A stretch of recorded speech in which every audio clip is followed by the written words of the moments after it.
எனக்கு ஜெல்லினாலே ரொம்ப பிடிக்கும். இன்றைக்கி அதனால் வீட்டிலே ஹெல்த்தியாக பண்ணி கொடுக்கலான்னு சொல்லிட்டு ஆரஞ்சு ஃப்ளேவரும் வாட்டர்மெலன் ஃப்ளேவர்லேயும் தான் பண்ணியிருந்தேன். செம்ம சூப்பராக வந்துருந்துச்சு. இந்த தாத்தா பாட்டிங்கெல்லாம் செல்லம் கொடுத்து அவங்க என்ன ஸ்நாக்ஸ் கேட்டாலும் கடையில் வாங்கி கொடுத்துருவாங்க. ஆனால் நான் வந்து கண்டிப்பாக அவன் ஸ்நாக்ஸ் சாப்பிட்டானா என் முன்னாடி சாப்பிட்டானா வாங்கி தூர போட்டுருவேன். அதனால் என்னை பார்த்தாலே தம்பி ஸ்நாக்ஸ் எல்லாம் ஒழிச்சு வைப்பான். இன்றைக்கி வீட்டிலே ஹெல்த்தியாக பண்ணி கொடுக்கலான்னு சொல்லிட்டு தான் பண்ணேன்.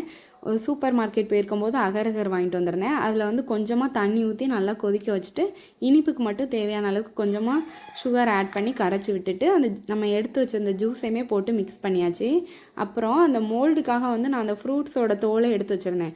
அதில் ஃபில் பண்ணிவிட்டு நம்ம ஃப்ரிட்ஜில் வந்து ஒரு 1 hour வச்சுட்டு எடுத்தோன்னா ஜெல்லி வந்து நல்லா செட் ஆயிரும். நான் மத்தியானம் போல் எடுத்து கொடுக்கலான்னு பார்த்துட்டு இருந்தேன். தம்பி வந்து உறங்கிட்டான். அப்புறம் ஈவினிங் போல் எடுத்து கொடுத்துருந்தேன். அம்மா பெரிய ஜெல்லின்னு சொல்லிட்டு அவன் தூங்கி இருந்தோடனே அழாமல் அதை பார்த்தோன்னே செம்ம ஜாலியாகிட்டான். தொட்டு பார்த்துட்டு அது அப்படியே ஒரு மாதிரி ஆடும்ல, அதெல்லாம் பார்த்துட்டு ஹாப்பியாக இருந்தான். அப்புறம் கட் பண்ணிவிட்டு சாப்பிட்டோம். இந்த ஆரஞ்சு ஃப்ளேவர் வந்து செம்ம சூப்பராக இருந்துச்சு. ஏன்னா இனிப்பு புளிப்பு எல்லாமே கலந்து ரொம்ப சூப்பராக இருந்துச்சு.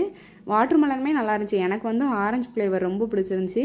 நீங்களுமே உங்கள் குழந்தைங்க வந்து கடையிலலாம் ஸ்நாக்ஸ் கேட்டால் கண்ட ஸ்நாக்ஸ்லாம் வாங்கி கொடுக்காதீங்க. அழுதாலும் பரவாயில்ல, உங்களால் என்ன முடியுமோ அதை வீட்டில் வந்து ஹெல்த்தியாக பண்ணி கொடுங்க. இந்த வீடியோ பிடிச்சிருந்தா ஒரு லைக் பண்ணுங்கள். மறக்காமல் நம்மளோட சேனலை சப்ஸ்கிரைப் பண்ணி வச்சுக்கோங்க. நெக்ஸ்ட் விலாகில் பார்க்கலாம்.